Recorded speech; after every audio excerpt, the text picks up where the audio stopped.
एक समय की बात है कि नारद जी धरती पर रहने वाले लोगों को देखते हुए स्वर्ग में विचरण कर रहे थे। धरती पर रहने वाले लोगों के कर्म को देखकर नारद जी के मन में कर्मों के फल और पापों के दंड को लेकर विचार आए। अपने यह विचार लेकर वह ब्रह्मा जी के पास जाते हैं और ब्रह्मा जी से पूछते हैं कि यदि बुरे कर्म करने वाला इंसान अच्छे कर्म करने लग जाए तो क्या वह अपने पापों से मुक्त हो सकता है? क्या वह अपने पापों से मिलने वाली सजा से बच सकता है?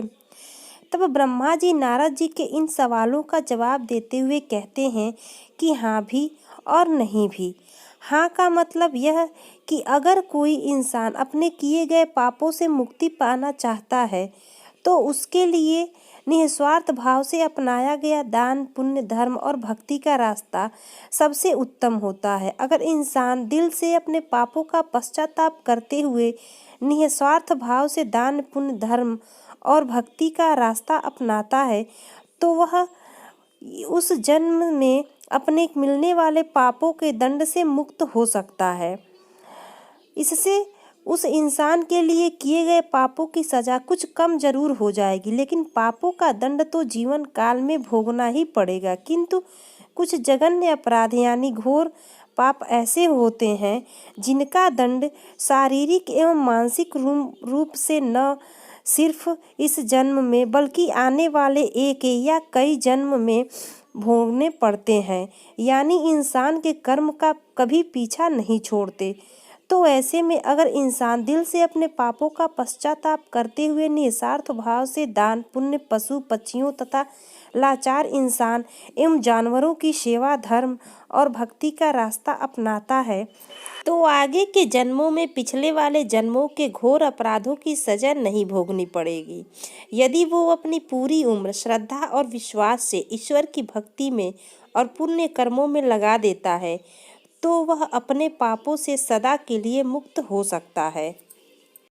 पूरी श्रद्धा से की गई भगवान की भक्ति और निस्वार्थ भाव से अपनाया गया दान, पुण्य, धर्म और भक्ति में इतनी शक्ति होती है कि इंसान मोक्ष तक को प्राप्त कर सकता है।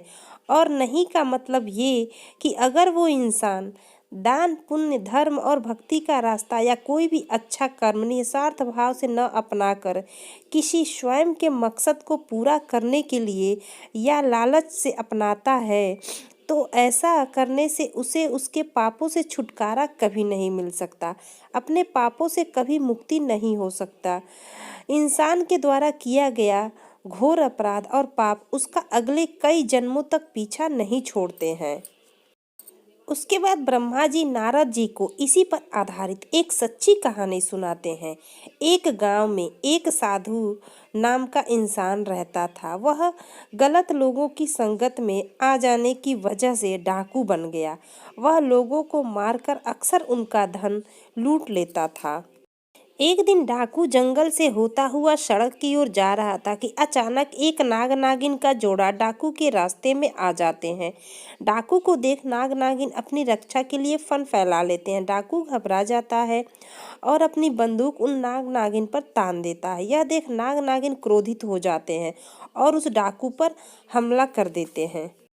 डाकू अपनी जान बचाने के लिए 2 कदम पीछे हटता हुआ नाग नागिन पर गोली चला देता है। यह देख नाग डाकू पर तेजी से हमला करता हुआ डाकू की बंदूक पर चिपक जाता है। डाकू अपनी बंदूक को कहीं दूर फेंक देता है और वहां से भाग निकलता है।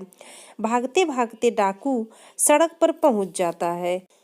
वहीं दूसरी तरफ उसी रास्ते से एक औरत अपने 11 साल के बेटे के साथ अपने घर की तरफ जा रहे होती है। अचानक डाकू भी वहीं आ जाता है। डाकू देख माँ बेटे दोनों घबरा जाते हैं। डाकू उस औरत के गले से बलपूर्वक उसके सोने के चैन को खींच लेता है।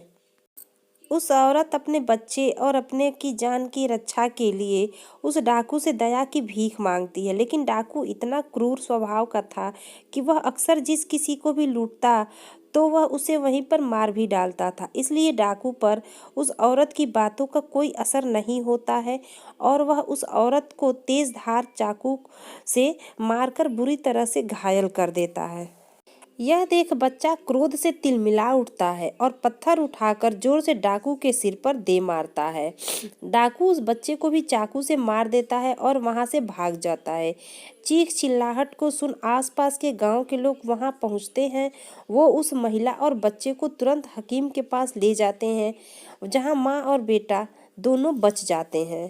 उधर डाकू भागता हुआ फिर से जंगल की तरफ चला जाता है। बहुत थक जाने की वजह से डाकू वहीं आराम करने लगता है। दूसरी तरफ नाग डाकू का पीछा करते हुए वही डाकू के पास पहुंच जाता है। नाग या नागिन कभी भी अपने दुश्मनों का चेहरा नहीं भूलते। डाकू सो चुका होता है और इधर नाग अपनी नागिन की मौत का बदला लेते हुए डाकू के पैर को डस लेता है। डाकू दर्द से छटपटाता हुआ वहीं मर जाता है। यह सारी घटना यमपुरी में बैठे हुए चित्रगुप्त और यमराज जी देख रहे थे। डाकू के मरते ही यम के दूत यमलोक से धरती पर डाकू की आत्मा को लेने आते हैं। वह डाकू की आत्मा को यमलोक में ले जाते हैं।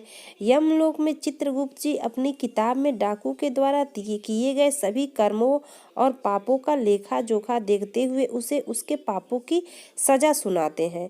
डाकू की आत्मा को बहुत सारी यातनाएं दी जाती हैं। इसके बाद चित्रगुप्त जी डाकू की आत्मा को बोलते हैं कि जिस 11 साल के बच्चे को तुमने चाकू से मारा था, उस पाप की सजा भोगने के लिए तुम्हारा फिर से धरती पर जन्म होगा और एक पंडित के घर होगा, जहां तुम सिर्फ 11 साल तक ही जीवित रहोगे।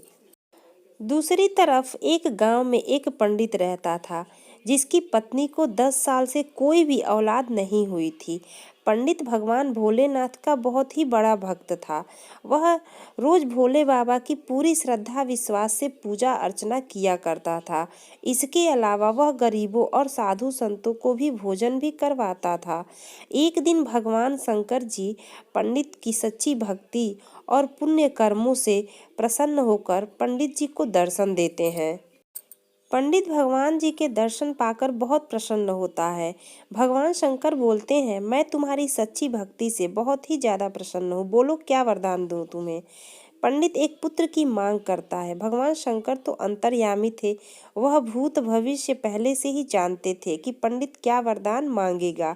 इसीलिए उन्होंने पंडित को पुत्र देने का वरदान देने से पहले ही यह बात बता देते हैं कि यह पुत्र सिर्फ 11 वर्ष ही जिएगा, इसके बाद मर जाएगा।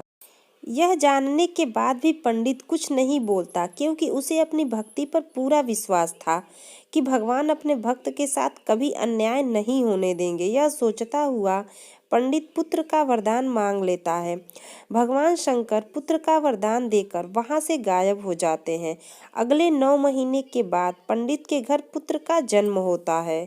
इधर पंडित यह जानते हुए भी कि यह 11 साल से अधिक नहीं जिएगा, फिर भी प्रसन्न रहता है। यह बात पंडित घर में किसी से भी नहीं बताता। यह वही डाकू है जिसने 11 साल के बच्चे को चाकू से मारा था और अब एक पंडित के घर पैदा हुआ जो कि सिर्फ 11 साल ही जिएगा। इधर पंडित अपने बेटे को धर्म, कर्म, पूजा, भक्ति की सभी शिक्षाएं दे देता है। पंडित अपने बेटे का नाम शंकर रखता है। देखते ही देखते दिन बीतते गए। शंकर को 11 साल पूरे होने में सिर्फ 1 महीना ही बचा था। पंडित शंकर के मामा को तुरंत घर बुलवाते हैं और खूब सारा धन देकर काशी जाने को कहते हैं। पंडित धन देते हुए बोलता है कि वहाँ शंकर के हाथों 28 दिनों तक यज्ञ करवाना, साधु संतों को पूरी श्रद्धा से भोजन करवाना और पूरी विधि अनुसार महामृत्युंजय के मंत्र का जप करते हुए 28 दिनों तक रोज सुबह भगवान शिव की पूरी श्रद्धा से विधि अनुसार पूजा करनी है। अगले ही दिन मामा और शंकर धन लेकर काशी के लिए निकल पड़ते हैं। काशी पहुंचते ही मामा और शंकर वो सब करना शुरू कर देते हैं जैसा कि पंडित जी ने बताया था। ठीक 28वें दिन शंकर की हालत अचानक खराब हो जाती है। शंकर के मामा शंकर को आराम करने के लिए अंदर भेज देते हैं। शंकर के मामा जब सब साधुओं को भोजन करवा के शाम को शंकर के पास वापस लौटते हैं तो शंकर मर चुका है। यह देख शंकर के मामा जोर जोर से रोने लगते हैं। इतने में यमलोक के दूत शंकर की आत्मा को लेकर यमलोक पहुंचते हैं।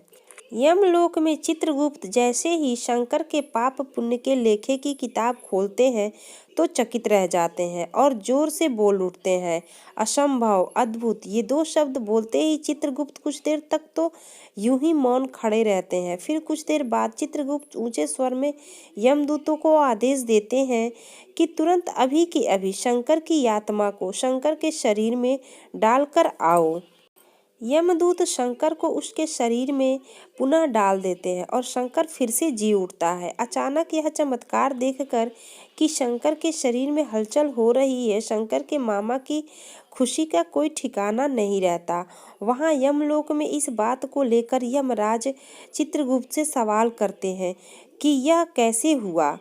तब चित्रगुप्त जी बताते हैं कि जब मैंने किताब खोली तो उसमें शंकर के द्वारा किए गए पुण्य कर्मों, भगवान शिव की आराधना और हवन जैसे शुभ और भक्ति की शक्ति से शंकर की कुंडली में जो उसके पिछले जन्म के पापों की वजह से मृत्यु का जो योग बना था वह योग खत्म हो चुका था।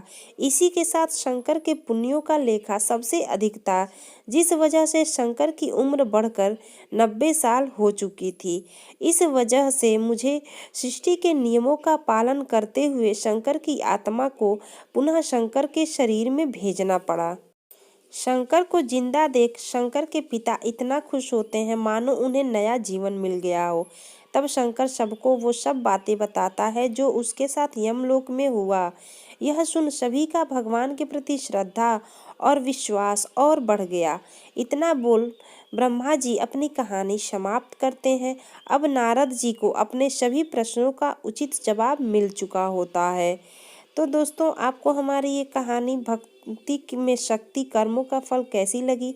अगर आपको हमारी कहानी पसंद आई हो तो प्लीज़ हमारे चैनल को बिना सब्सक्राइब किए, और अगर आप हमें फेसबुक पेज पे सुन रहे हैं तो बिना हमारे पेज को फॉलो किए मत जाइएगा। मिलते हैं ऐसी ही एक और स्टोरी के साथ। तब तक के लिए आप सभी को नमस्कार और नए साल की आप सभी को बहुत बहुत शुभकामनाएं।